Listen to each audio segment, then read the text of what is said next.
Hi guys, welcome to another episode of the Deep Real Talk. And today we'll be talking about why are single women, single successful women, still single?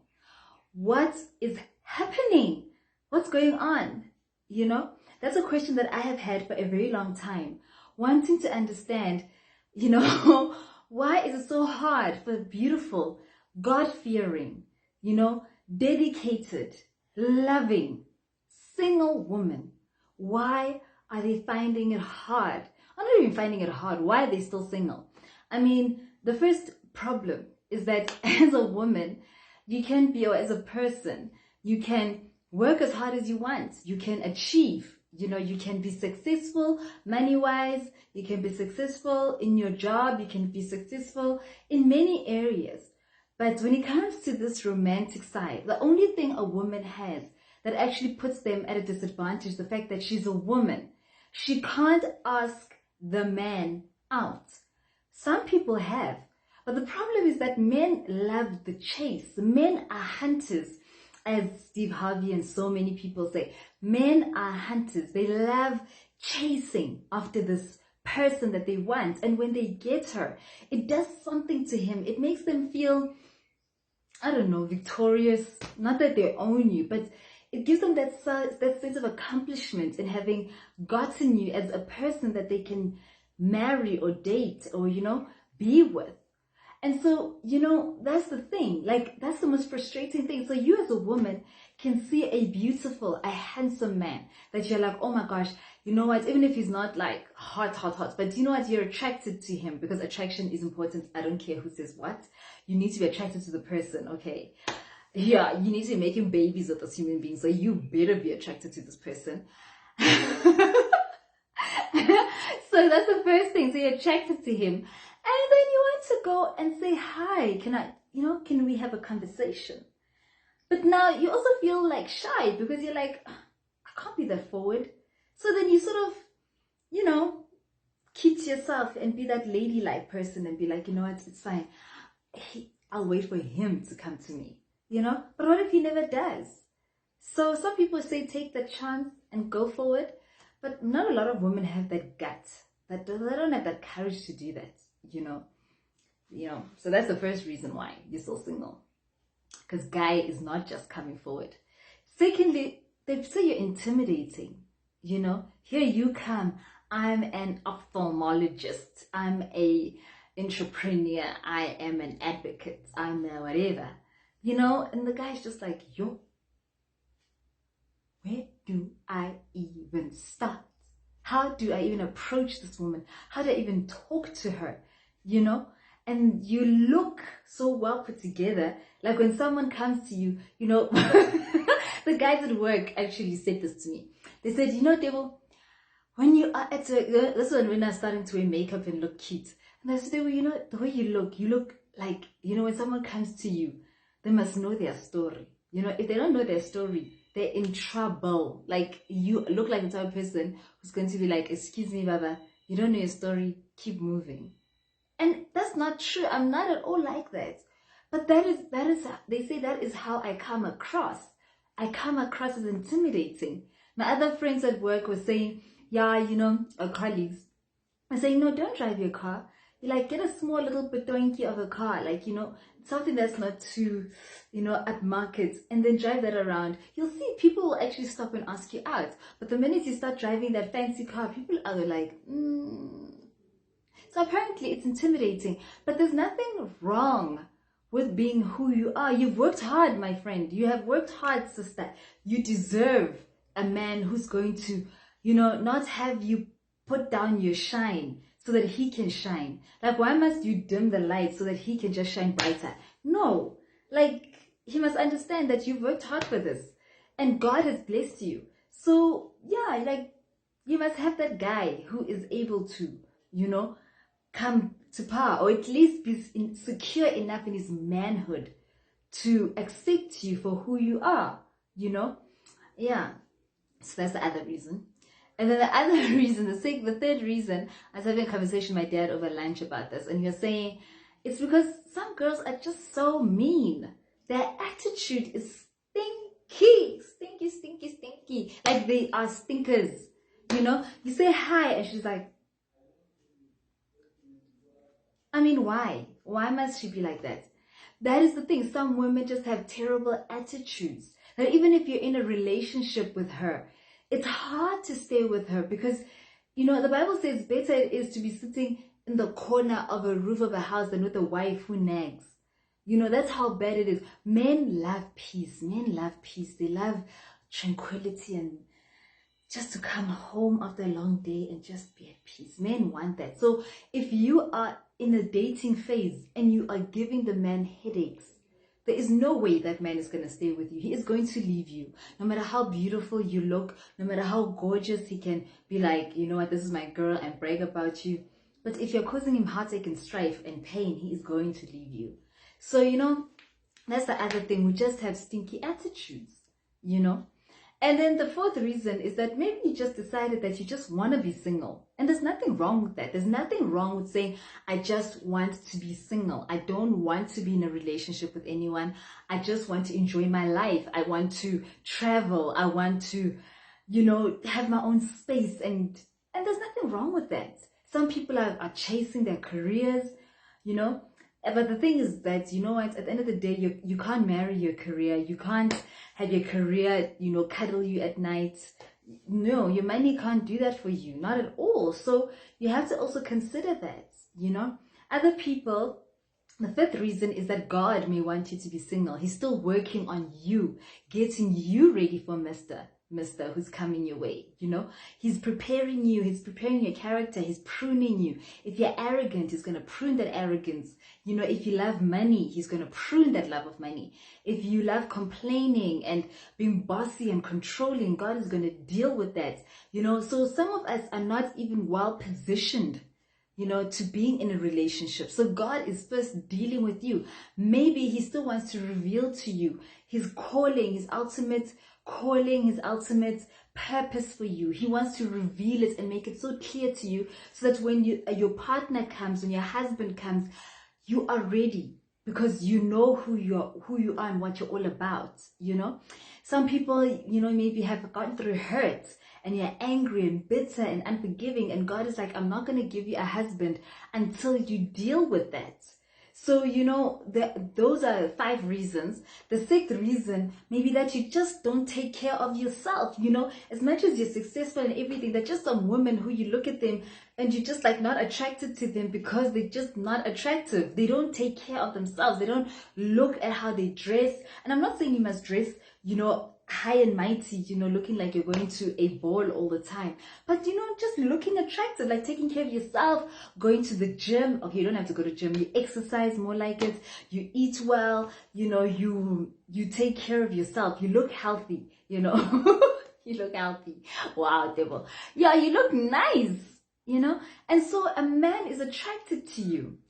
So that's the 6th reason. Some people just are not carrying themselves in that very attractive manner. The 7th reason, it may be that you are just not putting that attitude out there to say, I'm available. You know, some women, they walk through the mall like this. I mean, you're not doing it right. they walk around looking like they're constipated. You know, they look angry. You know, and that even if the guy wants to come and say hi, you're just like, you know, they don't want to come near you because you don't look inviting. Nothing is saying, come to me and talk to me. I'm interesting. Let us have a conversation. You know, someone is saying when you walk through the mall, you must smile. If a guy looks at you, look back. And then, you know, there's that awkward stare where you look, he looks, you look again, then you like, and then, you know, you give that little flirtatious look. And it says to someone, body language, it speaks to you, it speaks to them to say, you know what, I'm interested. You know, if you're interested, be interested. There's nothing wrong with that. You know, you're interested. And so you go for it. You go for it. It's just that so many of us walk around so stiff, tight-lipped that no guy wants to come and say hi to you. So you give off that vibe of I'm available. Give it off. Let people have that, you know. Let the guys know that you are available, you know.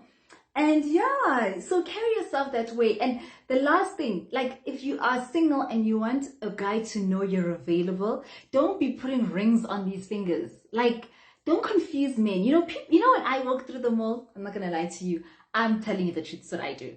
If I see a cute guy or I see a guy that I think he's cute, the first thing I do is I look at the left hand. I look at that left hand. I look, Mina.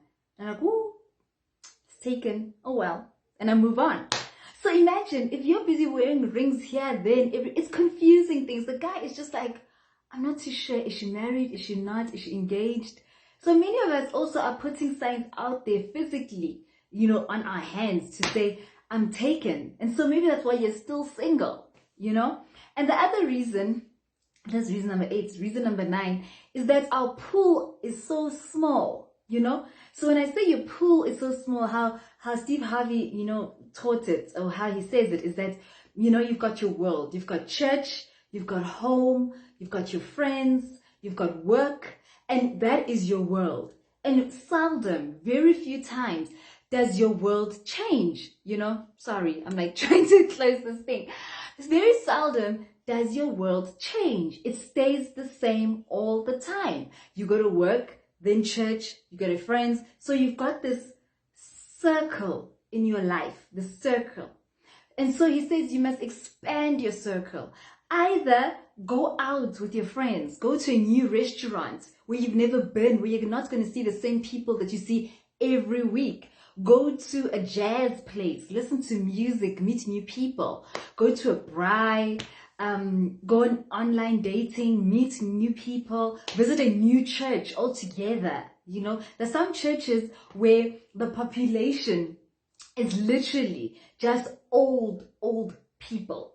Your church is 90% old people. There's no way you're going to meet anyone there unless the dear Lord brings a new human being there, which is true, which can happen. It's not impossible.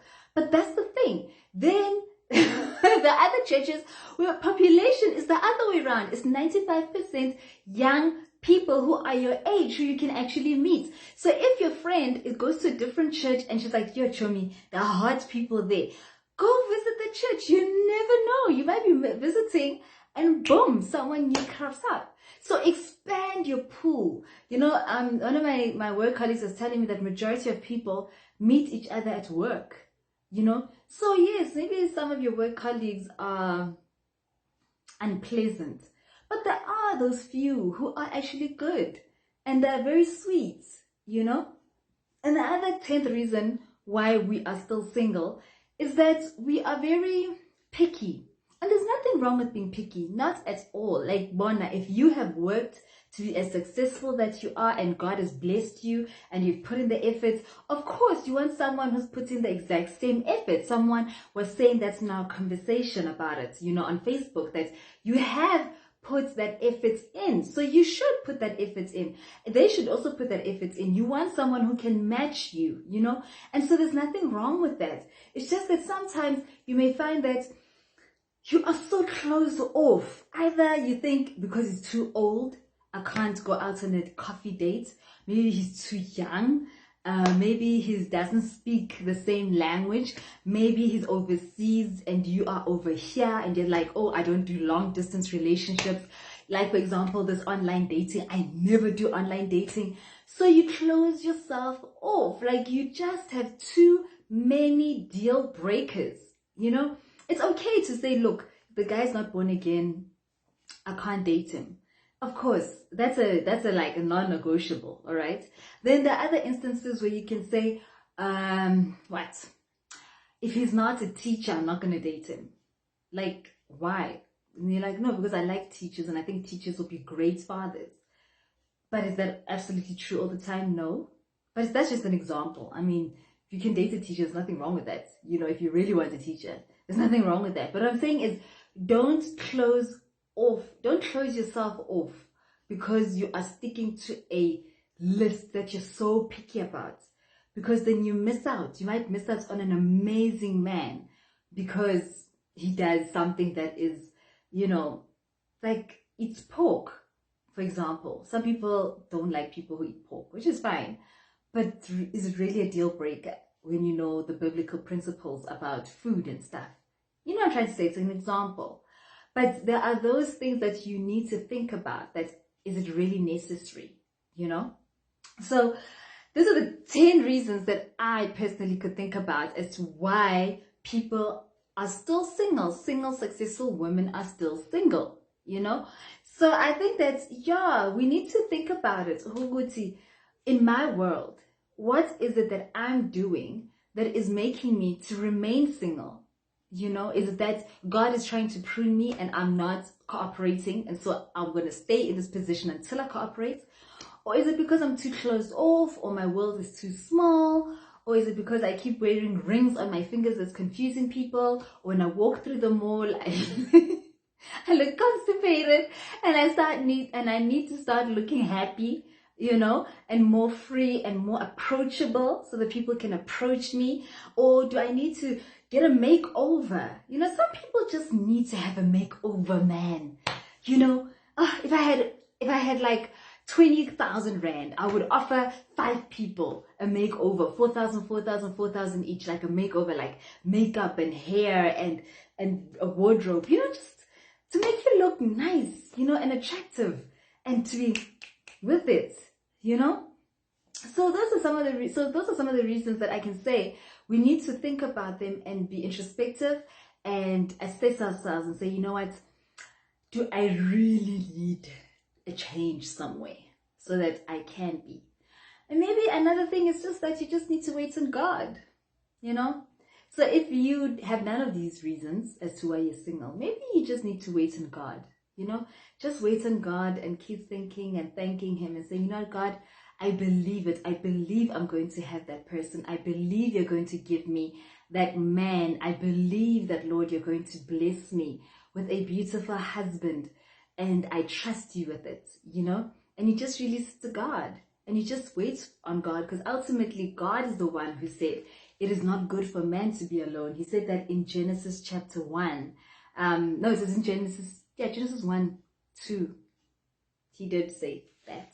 So Genesis chapter 2. Oh my gosh.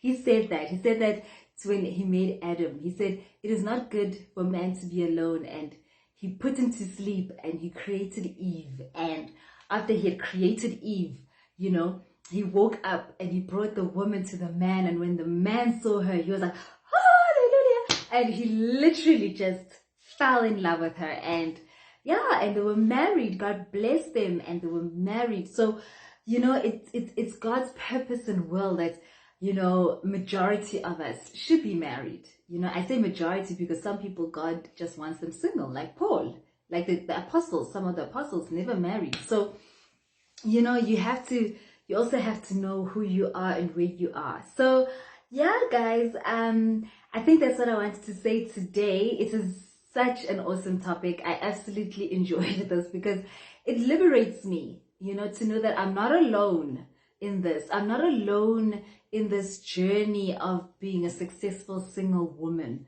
You know, just because I'm single doesn't mean I'm alone. It doesn't mean I'm lonely. It does not mean I'm unhappy. Not at all.